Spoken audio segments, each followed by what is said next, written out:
This is episode 293 of That Shakespeare Life.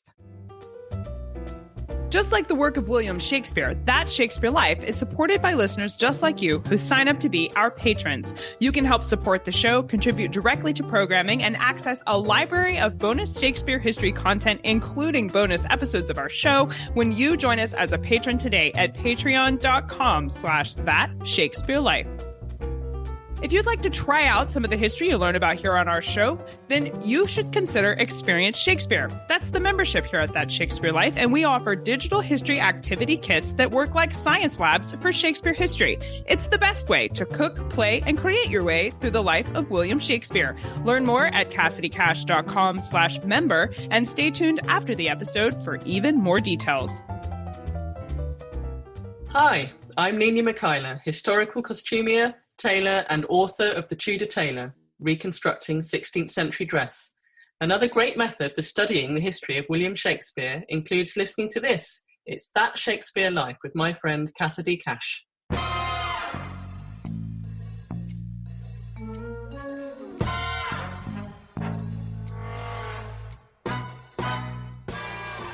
And these 5 styles of cap were all made from knitted yarn, which was then fulled to firm it and give it a fluffy surface which could be raised and then turned into if you like, a faux fur or a fake velvet. That was an aspirational kind of hat for people in Shakespeare's world. Welcome to That Shakespeare Life with Cassidy Cash. Cassidy believes that if you desire to successfully learn or perform Shakespeare's plays, then understanding the real life and history of William Shakespeare himself is a must. That Shakespeare Life is the podcast that helps you go beyond the curtain of some of Shakespeare's most iconic works and explore the world of early modern England as Shakespeare would have lived it, learning from the writers, historians, and performers who know it best. And now, here's Cassidy. William Shakespeare's father, John Shakespeare, spent a great deal of time in trouble with the government over his illegal sale of wool. Several court documents show that John Shakespeare was investing in wool, then selling it on to others. He didn't have a license to sell the wool, which is why he was so regularly in trouble, paying fines and risking jail time. What the records of his dealings demonstrate is that the wool was valuable enough of a commodity in England that John Shakespeare felt it was worth these risks, and he wanted to continue dealing in the wool anyway. Wool was one of England's and later the UK's major exports, and Stratford-upon-Avon, Shakespeare's hometown, was home to sheep farmers who produced the wool that could be sold internationally. In fact, some finished wool products, like Monmouth caps, for example, were so well known for their quality that they are even referenced by name in Shakespeare's play Henry V, when Fluellen talks about wearing leeks in your Monmouth cap. Here today to tell us more about the wool industry, the farmers who were raising the sheep, products made of wool in the 16th and 17th century, and exactly why someone would wear a leek inside of your Monmouth cap is our guest, Jane Malcolm Davis. Dr. Jane Malcolm Davis is Associate Professor of Textile Analysis at the University of Copenhagen in the interdisciplinary parchment project Beasts to Craft. Jane leads Knitting in Early Modern Europe, an initiative begun during her fellowship at the Center for Textile Research. Jane is the co-author of The Typical Tudor that looks at the history of ordinary dress from the Tudor period, and she's co-director of The Tudor Tailor, a team of researchers which publishes resources to promote the accurate reconstruction of historic dress. Jane and Nina Mikhaila recently examined a farthingale from the Tudor period, which they performed forensic analysis on, including x-rays that revealed exciting new discoveries about this type of clothing and how it was used. See links to this project as well as more information on Jane and her work in the show notes for today's episode. Hello, Jane. Welcome to That Shakespeare Life. Hi, thanks very much for having me. John Shakespeare was fined several times for selling wool without a license in Stratford-upon-Avon. It's one of the more famous things we know about John Shakespeare. But was the wool that lucrative? I mean, was it something that was profitable enough that it would have been worth the penalty of these fines and even risking potential jail time for him to try and sell the wool anyway? I think it's fair to say that it was one of the most profitable commodities in Shakespearean Britain. It was used up and down the social scale for all kinds of different clothing, all kinds of different furnishings. It was used for stuffing things. It was used to pad there were so many uses of wool, even the worst quality wool, that it was definitely a commodity worth trading in. It was very strictly controlled who could and couldn't do what with wool. So it's not surprising to read of people like John wishing to risk maybe even imprisonment and certainly fines for trading outside the law. So he wasn't a rogue by any means. There were a lot of people operating this way of trying to work around those restrictions. I think there were lots of chances in Shakespeare's world, not only in the wool trade, but the wool trade was heavily regulated, and it probably became common practice to find ways of working around the rules. And yeah, I think he'd be in probably very good company, both below him in social status, but also higher in social status. Well, when it comes to examining the kinds of things that got made with wool, in an article for Piecework magazine, Jane writes about 5 different categories of knitted caps. These were popular in the 16th century, and there's a diagram we'll share in the show notes for today's episode where there's like 5 different styles, and they all kind of have different features. Jane, can you tell us what the uses or function were for each kind of cap? The caps are probably my favourite topic of conversation when it comes to uses of wool in the 16th century. And that's because I'm particularly interested in knitting in early modern Europe. And these 5 styles of cap were all made from knitted yarn, which was then fulled to firm it and give it a fluffy surface which could be raised and then turned into if you like, a faux fur or a fake velvet. That was an aspirational kind of hat for people in Shakespeare's world. They came in 5 categories based on the archaeological evidence we have available to us. There may well have been more, but I've seen many, many of these caps, and they are noteworthy for the fact that there are so many of them surviving in collections all over the world. They're unusual as survivals of Tudor clothing because they're actually typical of ordinary people. They're not necessarily only associated with the elite. And of course, it's often the precious things that survive rather than the things used by ordinary Tudors. So there's what we might recognise as a beanie hat, so an unstructured pull on your head style cap. And actually, they survive least in the archaeological record. However, they do appear in artworks by Bruegel, for example, and they are characteristic of ordinary working men, keeping their heads warm, often trudging through the snow in, as I say, in the works of Bruegel. There were also coif caps. These were more structured head-hugging styles with often cheek pieces that came down to tie under the chin. They're sometimes thought to be ear flaps, but in fact, on reconstruction, it seems that they're more comfortably designed to be tied along your cheeks to keep you warm when the weather is cold. And those could be, with some styles, tipped up onto the top of the head and buttoned on the top of the cap. And some styles like that do actually have the buttons remaining. Then there are 3 types of what I call flat caps, and they differ in terms of how their brims are arranged. Now, in the Tudor period, brims were actually called turfs. That's the original word for the brim of a cap. It could be single brimmed. There aren't so many of those. That is a brim that has no break in it.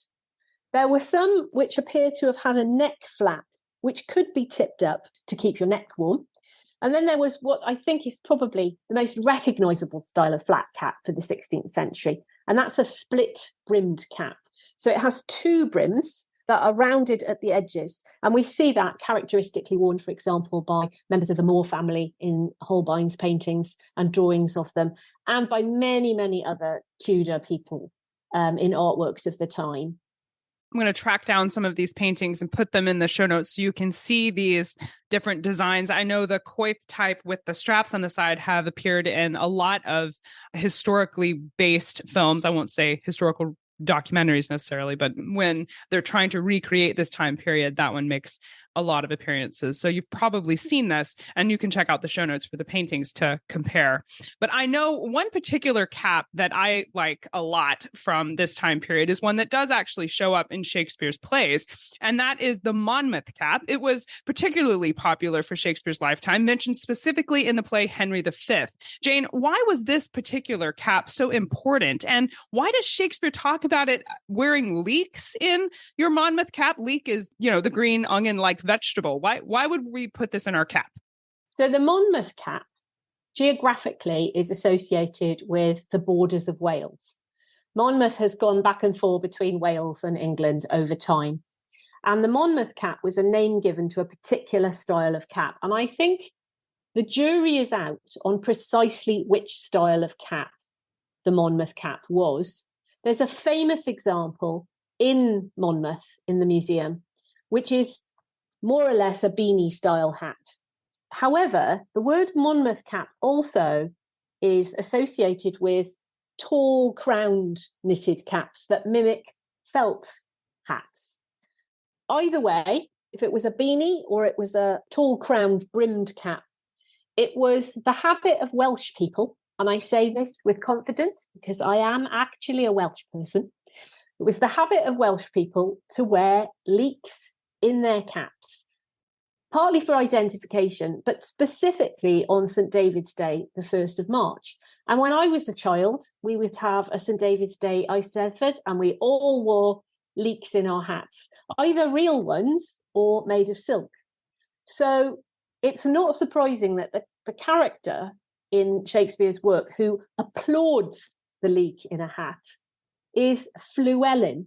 And this was Shakespeare's attempt to mimic the name Llywelyn without really being able to understand the double L was what produced the characteristic sound. So he used an FL to approximate it.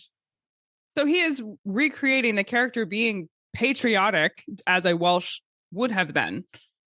That's right. It's a patriotic symbol. And interestingly, more recently, the daffodil has become a symbol of Wales. And if you ever watch a rugby match on the television, you'll see leeks, huge blow-up ones, daffodils. And daffodils in Welsh are actually called Cenhinen Bedr, which is Peter's leek. So it's an alternative leek if you prefer to wear that. I will never look at this character the same way. I'm so delighted to know the meaning behind what that is for. But I know that caps were not far from the only thing that was made from wool in the 16th and 17th century. You've talked about stuffing and padding and anything that you could use wool for. There was a wide range of them. And I wonder if you could give us some examples. I know there's several, but give us just a few examples of surviving artifacts from this time period of things besides caps that were made from wool in Shakespeare's lifetime. I think it's true to say that wool was used for many garments. And we have not only extant artifacts, but we have a lot of documentary evidence from people's wills, account books, inventories, which give detailed descriptions of what their clothing was made of. Usually, in the case of wills, in order that they could be identified to be given to the right beneficiary, but with inventories and accounts, often to calculate their value. So different types of wool very much made the decision as to how expensive or cheap a particular garment was. And we know that very expensive wools were used for gowns, for example, both men's and women's gowns. And in some cases, clothing that went underneath, like kirtles for women or petticoats, they were made with the more expensive wools in the places where they would show, and cheaper wools, or even fabrics that were not made of wool, in the back parts that would not show when you were fully dressed. So a way of husbanding your resources, being economic with your money, was to make a garment out of two different types of wool or two different types of fabric so that you had the best and most expensive on show. And a good example of that is, for example, a wool called scarlet, which was not always red by the 16th century. Scarlet was the name of the best finished or fulled cloth that was available. It was originally dyed with a red dye, hence the name, but that method of preparing woven fabric so that it had a smooth and polished surface, which completely hid the weave. That was the characteristic of scarlet. It was a dense cloth, and I think 16th century people had the ability to take a quick look at a wool and know the quality of what they were seeing. So you could appraise the value of a person by whether they were wearing, for example, scarlet, or they were wearing one of the wools that came much further down the social scale. For example, the word blanket refers to a very unprocessed wool.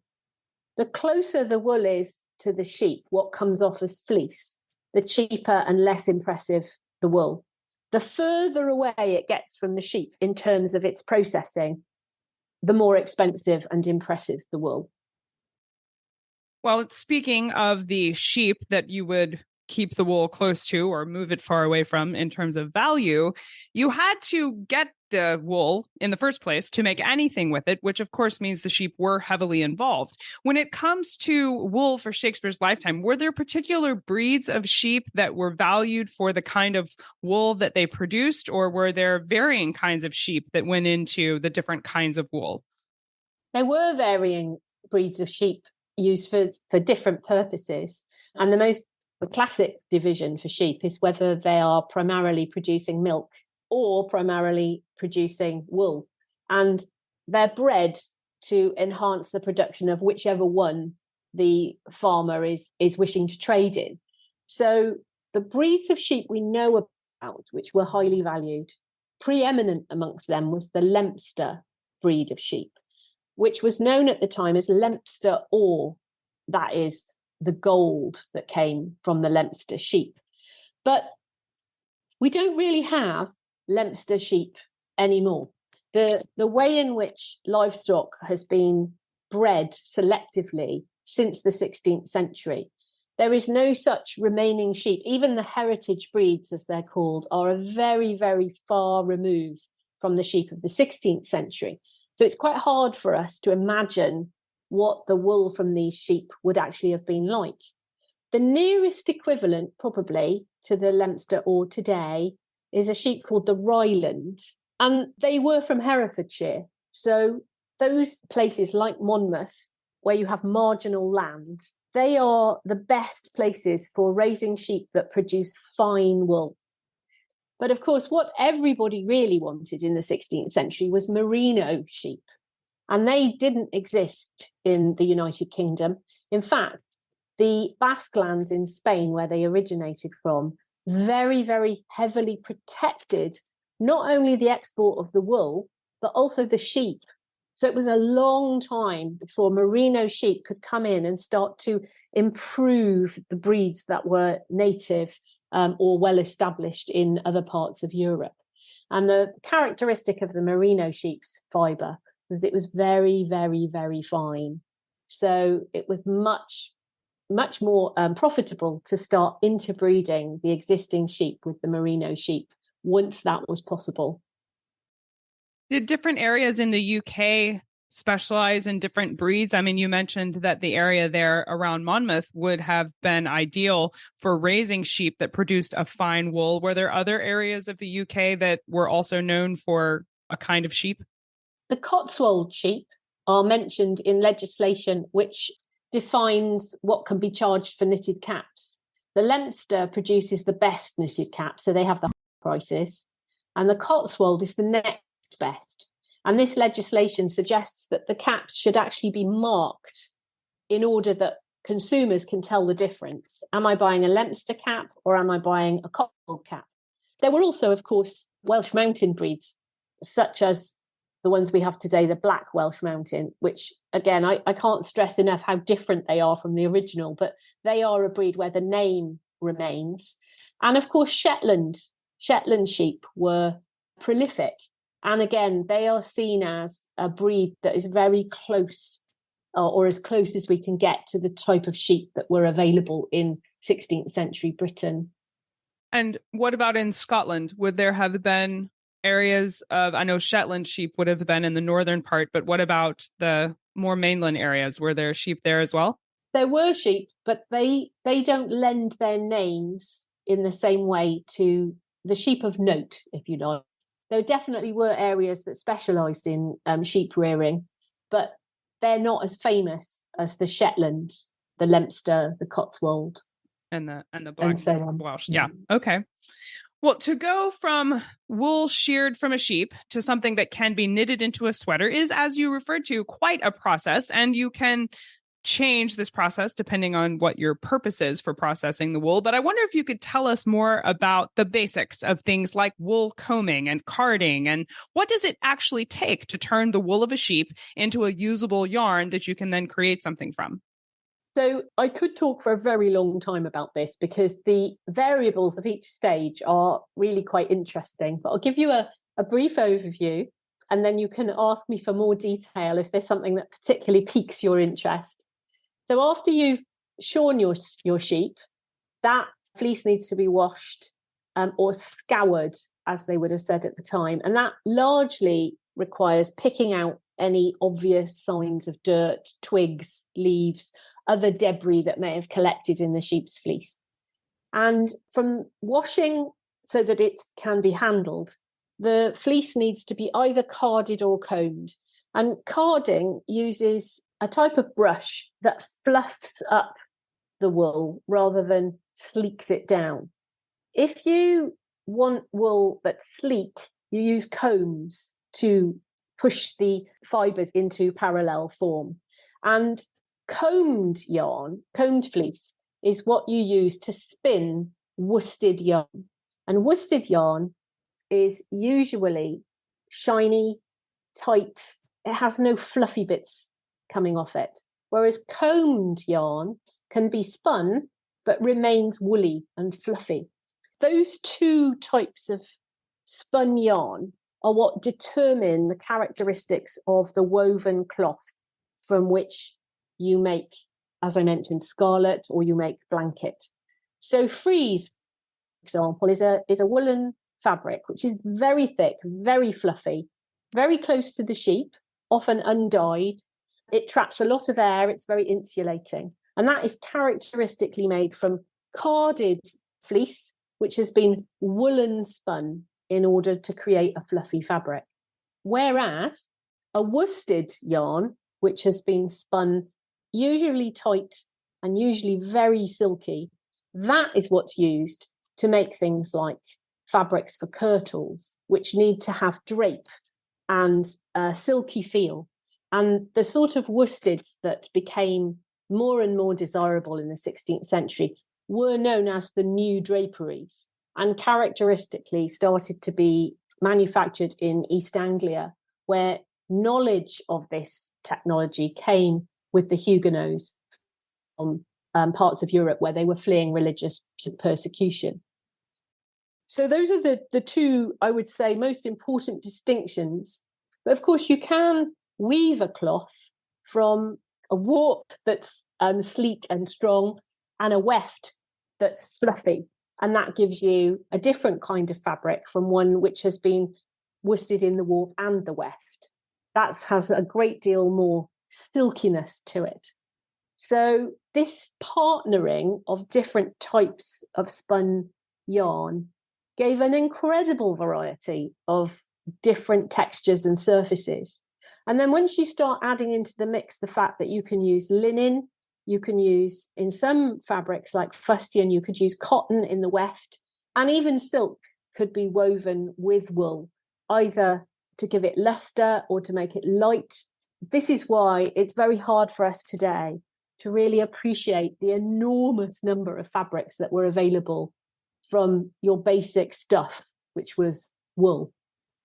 It's really surprising to me because I don't think of wool as something that has this range of application. I think of it as being a really warm material and something that is, but rough, you know. I don't really think of it as something that you could smooth out into this kind of scarlet fabric that you're telling us about. And I'm just excited that that's a thing. I know there's a whole world of exploration there to uncover in terms of the way that these could be used. I do have a question about, I think I'm worried about my pronunciation here, but the frieze. Yes. Did I say that correctly? The very woolly, undyed, that's very insulating type wool. I was wondering if that was ever used to make something like a wool sweater. For example, I know the Fair Isle is known for making sweaters in these famous patterns, but I don't know if that existed for Shakespeare's lifetime. Did they have things like wool sweaters for people to keep warm in the winter during Shakespeare's lifetime? They did. Frieze is characteristically used to make coats, so an outer garment against the weather. Sweaters at the time were known as waistcoats or petticoats. There are more of these that survive in the 17th century made of silk, but we know that they did exist in the 16th century. They're mentioned, for example, in the wills of sailors as close-fitting garments, which they wore as an extra layer for comfort under their outer garments. So in an urban context, a man might wear a petticoat under his doublet, whereas a sailor might wear his petticoat under his cassock. And they were often red. There's a surviving 17th century silk waistcoat that belonged to William III in the Historic Royal Palaces collection. And that is, I think, a very good illustration of how even royalty resorted to wearing this kind of underwear, because people were subject to the cold much more than we are today. And it was important for your health to keep warm, especially if you travelled or you worked out of doors. And so it's not surprising to find that these petticoats pop up, not only for men, they are also worn by women. But because they were an undergarment, we don't have as many pictorial references for them. I have seen fragments of a knitted wool waistcoat in Bremen in northern Germany. The fragments are so small and so disparate that it's hard to imagine how you would ever reconstruct them to show the waistcoat as it was. But at the Museum of London, there is actually an infant's petticoat or waistcoat, which is still in very good condition. And if you take a look in The Tudor Child, the book that I wrote with Jane Huggett and Nina Michaela, we actually provide a knitting pattern for recreating that. So there's enough of it remaining for us to be able to understand how it was knitted. I will, if I may, just go back to your point about smoothing out yarn, whether it was woven or it was knitted, because the knitted caps I mentioned, the fulling process was really the important thing for giving them this fake velvet surface. And there is actually a knitted cap in the collection of the Bern Museum in Switzerland, which was originally catalogued in the 1880s as a silk velvet cap, when in fact it is made of fulled wool. And it's only over the passage of time that the knitted loops of the knitting are now visible. For many, many years, it was assumed to be a velvet cap. That's how skilled the fullers were. And I should say that the other interesting little nugget that I have for you is that these caps, the flat caps of the 16th century, were legally required from 1571. They were legally required to be worn on Sundays and holy days by most men and most women, not lords and not maidens, but most people were required to wear knitted caps on Sundays and holy days as a protectionist policy, because the cappers went to Parliament and said, we're not able to sustain ourselves or our families or all the people we employ. We need people to keep wearing these knitted caps to sustain our industry. And one Henry Shakespeare, uncle of William, was fined for not wearing his knitted cap on Sundays. So even in Shakespeare's family, we have someone who has contravened the rules. And I think he was in very good company. Like John Shakespeare, there were many people who didn't wear their knitted caps as they should have done. And it's said to have been a form of protest against the enclosures of land for more sheep to be grazed and more wool to be produced. These enclosures were a threat to the livelihoods of people like Henry Shakespeare, who was a tenant farmer. Obviously, there's a tremendous amount of craftsmanship and just the history of wool and products made from this powerful industry from Shakespeare's lifetime that we are now all very fired up to explore. And I wonder if you could tell us where to begin. What are some of your favorite books or resources you can recommend we use to explore this history further? Well, a very, very long time ago, a man called Michael Ryder devoted his life to the study of sheep. And his immense tome is called Sheep and Man. And it was published in the 1980s, but it does bring together an enormous amount of work on really where sheep began and then how they changed through people's intervention in the natural life cycle of the sheep.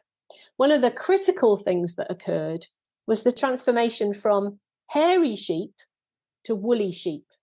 And we would not have the wool that we have today, nor would the people of Shakespeare's time, if it hadn't been for that critical change from sheep having hair rather than having wool.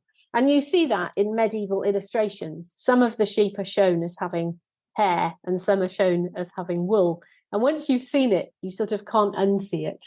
All sheep are either hairy or woolly in many of these kinds of images from the time. So I would recommend Sheep and Man. It's quite a heavy read. It's a bit like putting War and Peace on your bedside table. But if sheep is something that interests you, it's worth the effort. So a little dense, but worth going through it because of what it contains. Well, of course, the Tudor Child, as well as the book The Tudor Tailor, are also great places to learn more about clothing and products that were made with wool from Shakespeare's lifetime, as well as a whole other host of history. So we will place links to that as well as to Sheep and Man from Michael Ryder in the show notes for today's episode. I should really plug our latest book, which is The Typical Tudor, because that also has knitting patterns in it for all the different styles of caps I've mentioned. And that one goes through the sort of ordinary dress of what the average person would wear. Yes, it also gives clear definitions for many of the different kinds of woolen fabrics that were worn and the worsteds that were available at the time. So maybe that's a less heavy going read than Sheep and Man, if anyone wants a quick reference for the immense world of wool in Shakespeare's time. I have had a look through The Typical Tudor. It is an excellent book, and I should have mentioned it right off, so I'm glad that you suggested that as well. We'll place links to these in the show notes for today's episode, so make sure you go there to find those links. Now, Jane, we ask everyone this next question here at That Shakespeare Life, and that's, what's the one book you would take with you on a deserted island? My friends in England tell me I'm supposed to allow you the complete works of Shakespeare and a copy of the Bible, so your choice would be in addition to those. Well, I'm very happy to have Shakespeare, but I don't need a copy of the Bible, thank you. I would rather have a book which comes in 6 parts in the hope that there is an edition with all 6 volumes in it. And that is the Dorothy Dunnett Lymond series, which again is a very dense read. It's set in Scotland in the 16th century. It's full of skullduggery and intrigue around the fictional character of Lymond. I love that book because it's just so complex. It's full of mystery, but it also gives an enormous amount of detail about everyday life at the time. If I'm not allowed to have a 6-volume set like that, then I'd have Fermat's Last Theorem, which is one of my favourite books to just read over and over and over again.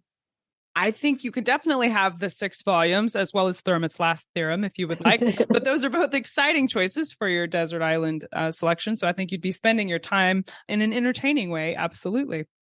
So what's next for you? What are you working on now that you're excited about? Well, I have still got my Knitting in Early Modern Europe project underway. And I am forever applying for new grants to fund more work on that. So far, we have knitted caps in the database online. We have liturgical gloves, some of them medieval, which are knitted in silk. And I really would like to add stockings, which are an important part of the knitted garment world. But the project I'm currently finishing up with my colleague Beatrice Beelen from the Museum of London is looking at a 17th century knitted waistcoat in silk, which was said to have been worn by Charles I when he was beheaded in 1649. It's unlikely that that is true, but we've been doing a lot of work on how it was knitted, what it was knitted from, what it was dyed with, and we hope to be publishing that very soon. We will place links in the show notes where you can follow Jane's work and be sure to see the publication on this knitted garment when it comes out. Jane Malcolm Davis, thank you so much for being here this week and taking us through the history of wool for Shakespeare's lifetime and really helping us understand what was going on when Shakespeare was writing about Monmouth caps and Henry V, and helping us to really engage with his works a whole lot better for understanding where it comes from. Thank you so much for being here and taking us through this history. This has been a fun conversation. My pleasure. Thanks very much for having me.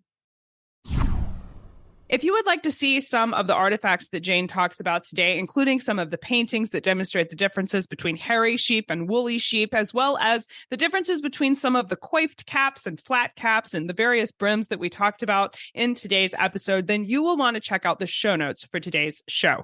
We have packed in visual elements that coordinate with the history you're learning about today. Explore all the extra tidbits and find direct links to the research we talk about today, all packed into CassidyCash.com/episode 293. That's CassidyCash.com/EP293. If you would like to do your own recreating of history and really dive into the life of William Shakespeare, where you can try out some of the history from his life, including games, recipes, and crafts that you can do at home that are exactly what William Shakespeare would have done from his life, then explore Experience Shakespeare. Experience Shakespeare is the membership here at That Shakespeare Life. And not only does it help power the podcast, but it's our place where we really dive into the past. There's activity kits that let you try out 16th century Tudor soap balls, or you can learn to play the game of Naughty, which shows up in Shakespeare's Two Gentlemen of Verona. And you can even learn how to make your own iron gall ink. There's an entire library of activity kits already available in the membership, and new ones are being added regularly. It's a great way to really enhance your study of Shakespeare's plays by taking a piece of the history that's mentioned in those plays and trying it out in a tangible way. If this sounds fun to you and you like the idea of diving into the 17th century and getting to try out some of this history for yourself, then join us inside Experience Shakespeare, where you can cook, play, and create your way through the life of William Shakespeare. Sign up today at CassidyCash.com/member. That's CassidyCash.com/member. Our show is powered by our patrons. We are only able to do what we do here because our patrons support our work and enable us to be able to reach out to the world's leading experts on history and the life of William Shakespeare every week. To say thank you for being a patron of our show, patrons get special benefits like 40% off of Experience Shakespeare and insider access to the making of our show, including over 150 additional episodes not available on public listening platforms. Patrons get to suggest topic ideas, see sneak peeks of upcoming episodes, and they can even submit their own questions they'd like to have asked during an interview. If you enjoy learning history with us here each week and want to play a direct role in supporting the work we do here, then you can sign up to be a patron right now at patreon.com/thatshakespearelife. That's patreon.com/thatshakespearelife. That Shakespeare Life is researched and produced by me, Cassidy Cash. Our audio engineer is Gary Mayholm. That's it for this week. Thank you for listening. I'm Cassidy Cash, and I hope you learned something new about the Bard. I'll see you next time. Bye-bye. Thank you for listening to That Shakespeare Life. As always, the best conversations happen after the episode over at CassidyCash.com. Become a part of a vibrant Shakespeare conversation by adding your voice over at the website. Until next time, remember, when you want to know William Shakespeare, you have to go behind the curtain and into That Shakespeare Life.